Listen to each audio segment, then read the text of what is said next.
하나님의 말씀 보도록 하겠습니다. 사도행전 8장 26절부터 40절까지의 말씀입니다. 오늘 하나님의 말씀은 사도행전 8장 26절부터 40절까지의 말씀을 저와 여러분들이 번갈아 가며 교독하도록 하겠습니다. 26절 제가 보겠습니다. 주의 사자가 빌립에게 말하여 이르되 일어나서 남쪽으로 향하여 예루살렘에서 가사로 내려가는 길까지 가라 하니 그 길은 광야라.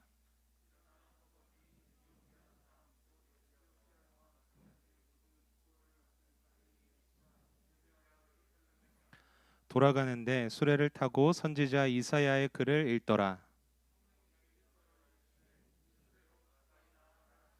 빌립이 달려가서 선지자 이사야의 글을 읽는 것을 듣고 말하되 읽는 것을 깨닫느냐.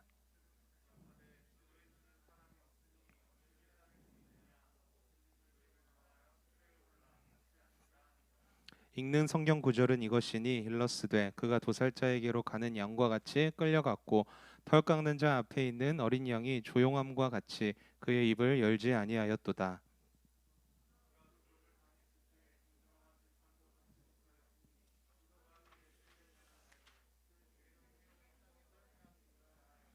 그 내시가 빌립에게 말하되 청컨대 내가 묻노니 선지자가 이 말한 것이 누구를 가리킴이냐 자기를 가리킴이냐 타인을 가리킴이냐.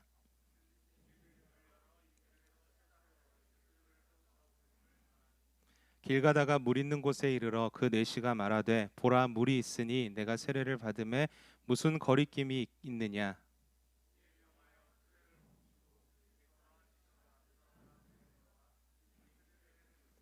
둘이 물에서 올라올새 주의 영이 빌립을 이끌어 간지라. 내시는 기쁘게 길을 가므로 그를 다시 보지 못하니라.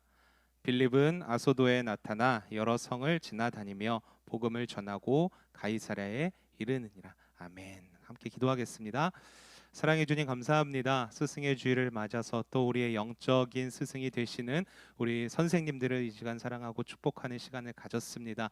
주님, 이 시간 학생들의 마음과 또 감사의 표현을 주님 기뻐 받아주시고 또 우리 선생님들의 마음 가운데 위로함과 하늘의 평강이 임하여 줄 수 있도록 축복하여 주시옵소서. 주님, 말씀 앞에 겸손히 섭니다. 말씀하여 주시고 말씀을 통하여 하나님의 깨닫는 은혜를 또 살아내는 은혜를 우리 가운데 부어 주시옵소서. 감사드리며 예수님의 이름으로 기도드렸습니다. 아멘.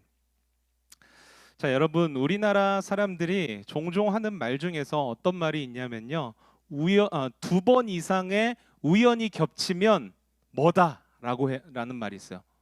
뭘까요? 두 번 이상의 우연이 겹치면 땡땡이다. 뭘까요? 필연? 네, 필연도 맞지만 인연이다라는 말이 있어요. 두 번 이상의 우연이 겹치면 인연이다. 그래서 우리가 흔히 보는 뭐 영화라든지 아니면 드라마 이런 것을 보면은 주인공들 간의 우연한 만남, 또 우연히 어떤 일에 엮이고 또 우연히 오해와 갈등을 하게 되고 또 우연한 계기로서 그 갈등을 풀게 되는 이런 우연들이 계속 겹쳐서 아름다운 인생의 스토리, 사랑의 스토리들을 만들어가는 것을 우리는 자주 보게 됩니다. 여러분, 이렇게 세상의 관점에서 본다면 우리가 살아가는 인생은 우연히 쌓여서 만들어진 그런 스토리처럼 보여져요. 느껴져요. 그러다 보니 어떤 말이 생기냐면 운이 좋아야 인생이 행복해진다. 우연을 잘 만나야지 성공할 수 있다라는 생각도 우리가 자연스럽게 하게 되는 것 같아요. 그래서 이런 말도 생기게 됐죠. 운도 실력이다. 인생은 한 방이다. 이런 말도 많이 생기는 것 같습니다. 그런데 여러분, 정말로 우리가 사는 이런 인생이 우연이라는 말로 충분히 설명할 수 있을까요? 적어도 성경에서만큼은 우연이라는 말은 존재하지 않습니다. 우리가 우연이다 아니면 인연이다 부르는 말들을 통틀어서 성경은 어떻게 표현하고 있냐면요, 이렇게 표현해요. 하나님의 섭리이다. 뭐라고요? 하나님의 섭리이다. 하나님의 계획하심이고 인도하심이고 하나님의 큰 그림의 일부라는 거예요. 오늘 우리가 읽은 본문은 그 하나님의 섭리하심을 잘 보여주는 인물이 등장을 하고 있는데요, 빌립이라는 사람이에요. 빌립. 지난주에 우리가 살펴봤던 스데반 집사님처럼 초대교회에 세워진 7명의 집사님들 중에 한 분이거든요. 우리가 지난 말씀을 다시 한번 되짚어 보면 이제 성령의 역사로서 막 부흥을 하고 있는 그 예루살렘 교회에 핍박과 막 박해가 있었어요. 그 절정이 되는 사건이 어떤 사건이었죠? 스데반 집사님이 복음을 전하다가 돌에 맞아서 죽는 사건. 그 사건을 우리가 지난주에 살펴봤어요. 그 사건 이후에 초대교회에는 더 큰 핍박이 가해지기 시작합니다. 이제 사람들이 한 공간에 모여서 예배만 드려도 막 쳐들어가서 그 사람들을 막 잡아가기도 하고요. 예수의 이름만 입술에서 나와도 그 사람을 잡아가는 그런 일까지 벌어지게 된 거예요. 그러다 보니 어떻겠습니까? 예루살렘 교회 성도님들은 자연스럽게 모일 수 있겠어요, 없겠어요? 못 모였어요. 못 모였고 예루살렘 교회는 자연히 흩어지게 되었다라는 거예요. 여러분, 우리는 이러한 역사적인 사건 속에 담겨 있는 하나님의 섭리하심이 무엇인지를 좀 볼 수 있어야 합니다. 교회가 막 핍박을 당하는 상황이 성도들에게 있어서는 굉장히 절망적이었을 거예요. 여러분, 한번 그들의 삶을 한번 생각해 보세요. 예수를 믿는다는 이유 하나만으로도 집에서 가정 예배를 이렇게 드리고 있는데 누가 쳐들어오는 거예요. 너희들 왜 예배 드리냐고 잡아가는 거예요. 감옥으로 끌고 가는 거예요. 여러분, 이런 상황이 어떨 것 같아요? 굉장히 절망적이었을 거예요. 예수라는 이름도 입 밖으로 꺼내지 못하는 그런 상황이었다라는 거죠. 여러분, 성도들의 마음이 어땠을까요? 굉장히 혼란스럽지 않았을까요? 자신들은 그냥 하나님의 뜻대로 내 구원자이신 예수를 열심히 믿으면서 열심히 신앙생활했을 뿐인데 하나님이 그러면 지켜줘야 되잖아요. 그렇죠? 근데 왜 이 시간만큼은 하나님이 가만히 있는 거지? 왜 예수 믿는 자들이 끌려가는 것을 하나님이 그냥 놔두시는 거지? 하나님이 살아계시다면 왜 교회가, 왜 성도들이, 왜 믿는 자들이 이런 일을 겪어야 하는 거지? 이런 마음이 있지 않았을까요? 여러분, 그런데 이렇게 교회와 성도들이 아파하고 또 고통 가운데 있을 때에 이 핍박과 박해를 통해서 여러분 무슨 일이 일어나고 있는지를 아세요? 교회가 흩어지기 시작했다는 거예요. 교회가 이제 모이지 못하니까 흩어지기 시작하는 거예요. 그렇게 모이기를 힘쓰고 서로 막 모든 물건들을 나눠 쓰고 하나됨을 이루었던 예루살렘 교회가 흩어지기 시작했어요. 어디로 흩어졌을까요? 온 세상과 열방 가운데 땅 끝까지 흩어지기 시작했다라는 거예요. 여러분, 이게 무슨 의미인 줄 아세요? 예수님이 마지막에 하늘로 올라가시기 전에 이렇게 명령을 하셨죠. 그러므로 너희는 가서 모든 민족으로 제자를 삼아 아버지와 아들과 성령의 이름으로 세례를 주고 내가 너희에게 분부한 모든 것을 가르쳐 지키게 하라. 여러분, 우리 주님께서 교회에 주신 하나님의 뜻과 계획이 지금 이 순교의 아픔을 통하여서 스데반 집사님의 순교를 통하여서 교회가 당하는, 성도들이 당하는 핍박과 고통을 통하여서 자연스럽게 온 열방과 모든 민족을 제자로 삼는 그 교회의 흩어짐이 성취되어 가고 있다는 것을 우리는 보게 된다라는 거예요. 여러분, 예루살렘 교회 성도들은 대부분 어떤 사람이었죠? 원래 외국에서 살던 유대인들이었어요. 오순절 명절을 지키기 위해서 세계 각지에 흩어져서 살아가던 유대인들이 그 명절날 모였던 거예요, 예루살렘에. 이들은 교회 핍박으로 흩어져서 그러면 어디로 갔을까요? 자기들이 원래 살던 나라로 갔겠죠. 뭐 어떤 사람은 뭐 유럽으로 자기 살던 나라로 돌아가고 뭐 아시아로 돌아가고 원래 살던 곳으로 흩어져서 이제 돌아갔을 거예요. 그럼 거기서 뭘 했을까요? 여러분, 우리가 읽은 사도행전 8장 4절 말씀을 보면요, 이렇게 기록하고 있어요. 그 흩어진 사람들이 두루 다니며 복음의 말씀을 전할세. 여러분, 우리가 인간적인 시선으로 볼 때에는 교회에 닥친 이 고난과 또 성도들이 이렇게 흩어질 수밖에 없는 이 상황이 굉장히 절망적으로 보일 수밖에 없어요. 그러나 하나님은 이러한 절망적인 상황을 통해서도 큰 그림을 그려가고 계시다라는 것을 우리는 볼 줄 알아야 한다라는 거예요. 예루살렘에만 한정돼 있었던, 그 국한돼 있었던 성령의 역사와 교회의 부흥이 이제는 어디로 나갑니까? 전 세계로 뻗어나가는 큰 그림을 하나님께서는 그려가고 계시다라는 거예요.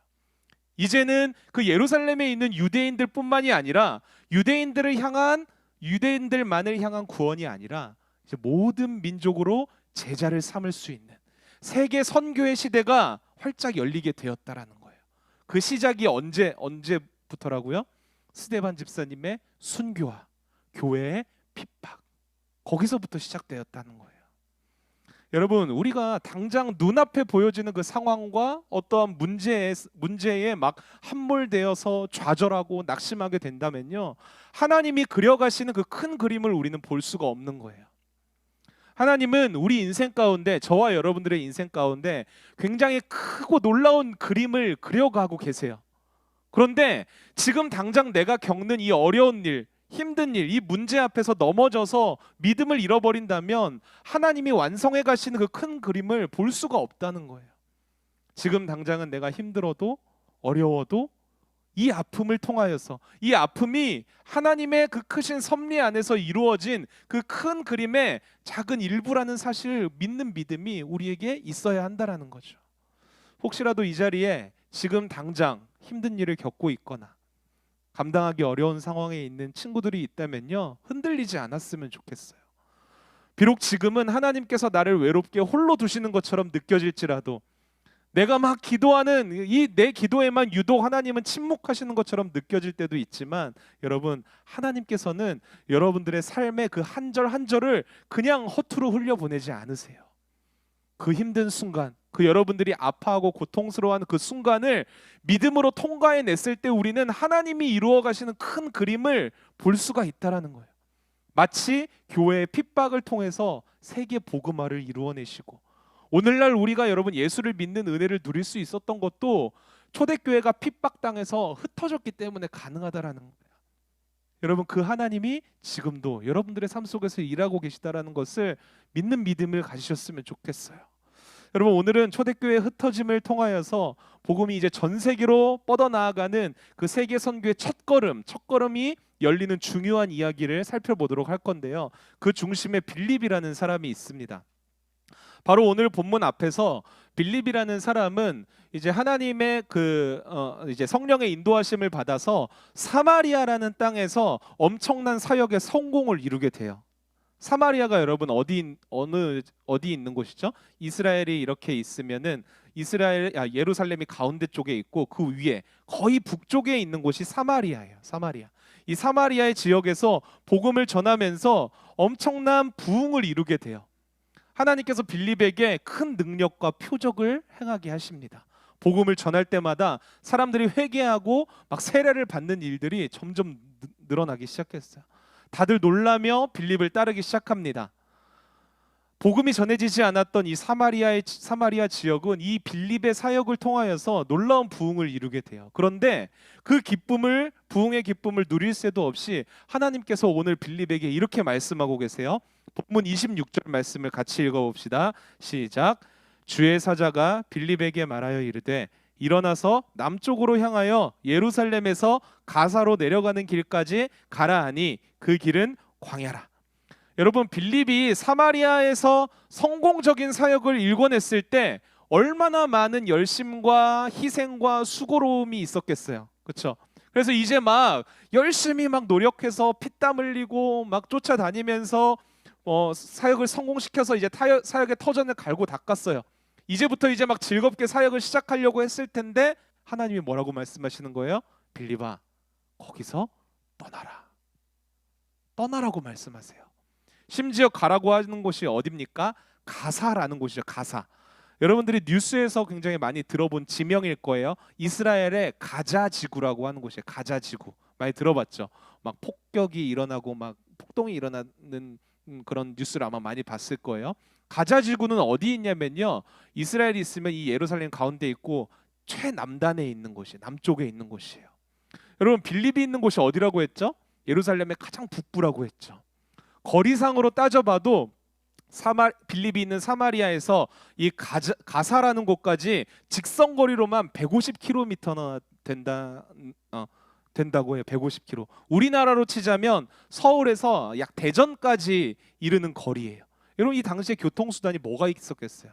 오늘날처럼 뭐 KTX가 있었겠어요? 비행기가 있었겠어요? 차가 있었겠어요? 그냥 뭐 말이나 낙이나 낙타 같은 것이겠죠? 그것도 돈이 많아야 그런 것을 탈 수 있었다는 거예요.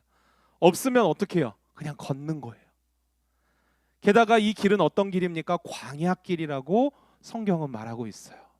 섣불리 갔다가는 목숨도 위험한 그러한 여정이에요. 여러분, 이런 상황에서 하나님이 너는 저 가사로 가라, 하나님의 말씀에 선뜻 가겠다고 하는 사람이 있을까요? 별로 없을 거예요. 그런데 빌립은 순종했습니다. 순종했더니 어떻게 되냐면요, 27절에서 28절 말씀을 한번 보세요. 일어나 가서 보니 에디오피아 사람 곧 에디오피아 여왕 간다게의 모든 국고를 맡은 관리인 네시가 예배하러 예루살렘에 왔다가 돌아가는데 수레를 타고 선지자 이사야의 글을 읽더라. 하나님의 그 말도 안 되는 그 명령하심에 순종해서 가는 길에 누구를 만나게 돼요? 에디오피아라는 나라의 여왕의 국고를 맡은 네시를 만나게 돼요. 이 네시와의 만남이 빌립을 기다리고 있었다라는 거예요. 여러분, 우리가 네시라고 하면 뭐가 떠올라요? 가장 먼저 사극에서 엄청 저 낮은 직급에 해당하는 환관 같은 그런 사람 떠올리잖아요. 굉장히 낮은 직급을 생각할 수 있는데 오늘 이 본문이 말하고 있는 네시라는 위치는 그 정도로 낮은 관리가 아니에요. 27절을 보면 여왕의 모든 국고를 맡은 관리라고 써 있죠. 그러니까 오늘날 우리나라로 치자면 재정부 장관과 같은 굉장히 고위직이라고 생각하면 될 거예요. 이 에디오피아라는 나라의 실세 중에 실세였다는 거죠. 근데 이 네시가 예루살렘에 예배하러 갔다가 돌아가는 길이라고 성경은 기록하고 있어요. 에디오피아는 여러분들이 잘 아는 대로 아프리카 대륙에 있는 나라입니다. 그곳에서 예루살렘까지의 거리는 얼마나 될까요? 수백 킬로미터나 되는 그런 거리예요. 몇 달에 걸친 여행을 해야만 갈 수 있는 곳이 바로 에디오피아에서 예루살렘의 거리였어요. 그러니까 이 네시는 그 정도의 거리를 감수할 만큼 하나님을 만나는 것에 대한 갈급함, 사모함이 있었던 사람이었어요. 이 여행도 빌립이 해야 했던 그 여행과 못지않게 위험하고 대단한 결심이 아니면 하지 못했을 여행이었을 거라는 거죠. 이 네시에게 있었던 인생의 질문과 갈증이 얼마나 깊었는지를 이것을 통해서 우리는 알 수 있는 거예요. 그런데 그런 네시가 예루살렘에서 예배를 드리고 다시 이 에디오피아로 돌아가는 길에 그 수레 안에서 성경을 읽고 있었는데요, 이사야서를 읽고 있었어요. 그러니까 예루살렘에 갔음에도 불구하고 자신에게 있던 인생의 질문과 궁금증과 의문이 해결이 되지 않아서 끝까지 이제 에디오피아로 돌아가는 길에서 끝까지 말씀을 붙들고 인생에 대한 질문에서 씨름을 하는 그런 상황 가운데 있었던 거죠. 그런데 누구를 만납니까? 빌립을 만나게 돼요. 그때 성령께서 이렇게 말씀하십니다. 29절 말씀이에요.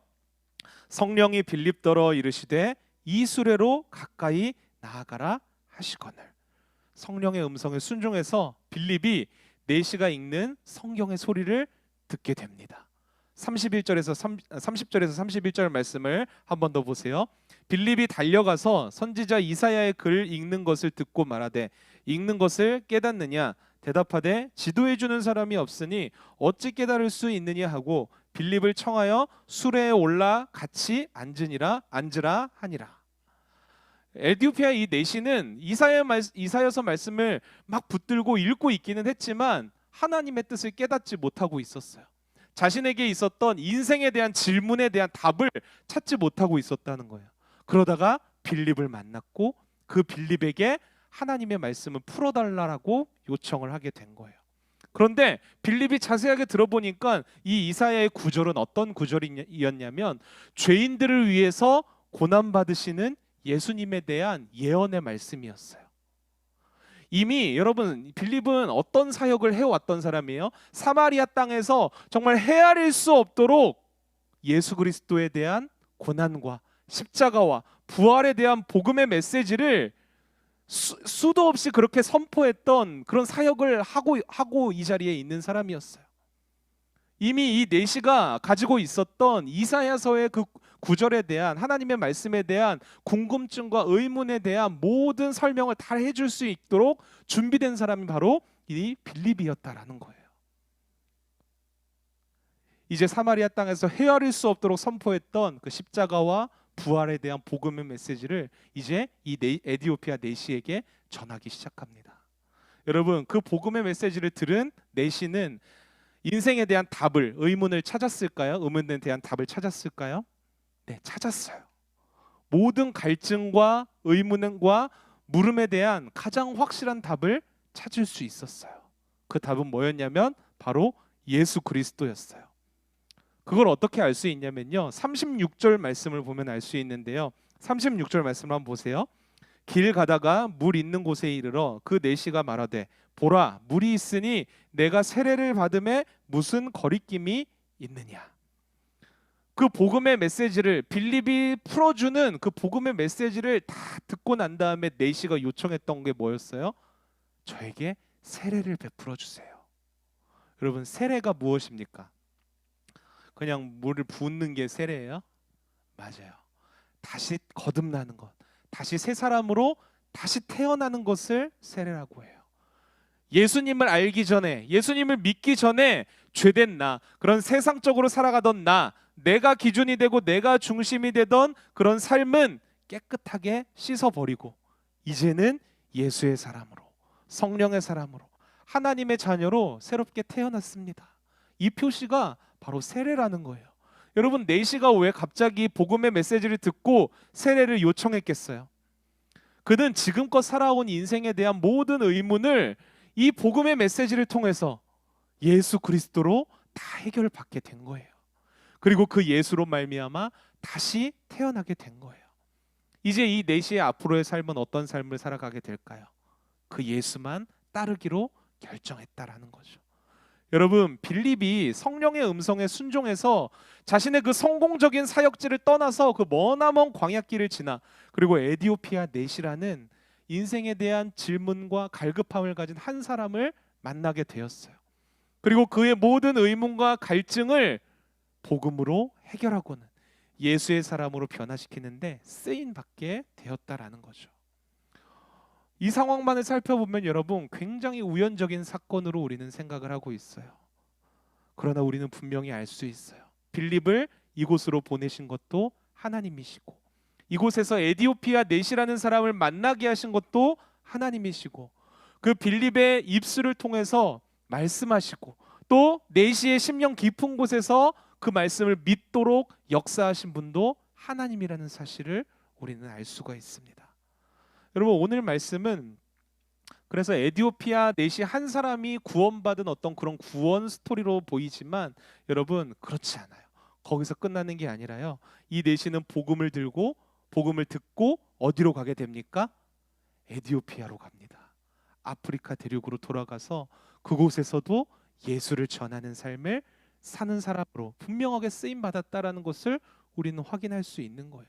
무슨 말이냐면 하나님은 계속해서 이 사도행전의 스토리를 통해서 우리에게 말하고 있는 거예요. 마치 초대교회 성도들이 당해야 하는 핍박과 박해처럼, 그리고 놀라운 사역의 성공을 거둔 빌립에게 저 멀리 광야길로 떠나라는 그 명령처럼 지금 당장은 이해할 수 없고, 하나님이 살아계시다면 나에게 이럴 수 있는가, 그런 납득되어지지도 않는 그런 상황 속에서도 하나님은 우리의 인생 가운데 큰 그림을 그려가고 계시다라는 것을 사도행전을 통해서 알려주고 있는 거예요. 여러분, 하나님이 우리의 인생 가운데 그려가시는 큰 그림은 어떤 그림입니까? 교회의 핍박과 박해를 통해 그 교회를 흩으셔서 이제 선교의, 세계 선교의 문을 여셨으며, 또 안정적인 사역지를 떠나서 위험천만한 광야길로 떠나는 빌립을 통해서, 그리고 에디오피아의 내시가, 아니 아프리카 대륙에도 복음이 전해지는 그 구원의 큰 그림이 그려지고 있다라는 거예요. 구원의 큰 그림. 여러분, 이 성경에서 말하고 있는 구원의 큰 그림은요, 우리의 인생 가운데서도 하나님이 그려가고 있다라는 거예요. 여러분, 지금 당장 우리의 생각과 우리의 기준에서는 이해되지 않는 순간들이 있을 수도 있어요. 하나님이 살아계신다면 어떻게 나한테 이럴 수 있는 거지? 인생의 수많은 의문과 질문이 드는 때가 분명히 찾아올 거예요. 그때 우리에게 필요한 것이 바로 빌립의 믿음이라는 거죠. 하나님은 지금 이 순간에도 나를 통해서 어떤 큰 그림을 이루어가고 계시는구나. 마치 우리가 굉장히 한 1000피스 정도 되는 퍼즐을 맞춰 나가기 위해서, 큰 퍼즐을 완성하기 위해서 우리가 한 조각 한 조각 부분의 조각들을 맞춰가는 과정이 짜증나고 힘들고 어렵잖아요. 이게 여기가 맞을까? 여기가 맞을까? 맞춰가는 과정을 우리가 인생을 통해서 살아가고 있는 거예요. 그래서 우리는 그 이해되지 않는 시간들 안에서 넘어지지 않고 실패하지 않고 믿음을 붙들고 순종하면서 한 조각 한 조각 맞추다 보면은 어떤 그림을 볼 수 있죠? 하나님이 완성하시는 크고 아름다운 구원의 역사를 우리가 보게 된다라는 거예요. 여러분, 하나님은 우리의 그 작은 삶의 한 걸음, 그 순종을 통해서 하나님은 일하십니다. 빌립이 그 성공적인 사역지에서 열심히 사역하고 있을 때 떠나서 너는 가사로 가라, 이해할 수 없는 명령이었지만 빌립은 순종해서 갔어요. 에디오피아 내시를 만납니다. 그에게 복음을 전하고요, 그 내시를 통해서 하나님은 어떤 구원의 큰 그림을 이루어 가셨죠? 아프리카 대륙을 구원하시는 큰 그림을 이루어 가셨다라는 거예요. 하나님은 우리의 작은 순종의 한 발걸음을 통해서 일하신다라는 거예요. 우리가 신뢰하면서 주님의 약속의 말씀을 신뢰하면서 걷는 그 걸음마다 하나님은 신실하게 역사하셔서 크신 뜻을, 구원의 뜻을 이루어 가신다라는 거죠. 우리의 인생을 이끄시는 분은 하나님이시라는 믿음을 여러분들이 꼭 가지셨으면 좋겠어요. 지금은 이해할 수 없고 아닌 것 같아 보여도 하나님의 방법과 하나님의 때, 하나님이 완성하실 큰 그림을 여러분들이 바라보며 순종하며 나아갈 수 있는 여러분들이 되셨으면 좋겠어요. 여러분, 그 하나님이 여러분들의 인생을 통하여 큰 그림을 이루어가고 계십니다. 지금도 여러분들의 삶 속에서 하나님은 일하고 계십니다. 그 주님을 신뢰함으로 또 순종함으로 그 주님이 그려가시는 크신 역사를 경험하는 우리 청소년 산부 모든 지체들이 되기를 주님의 이름으로 간절히 축복합니다.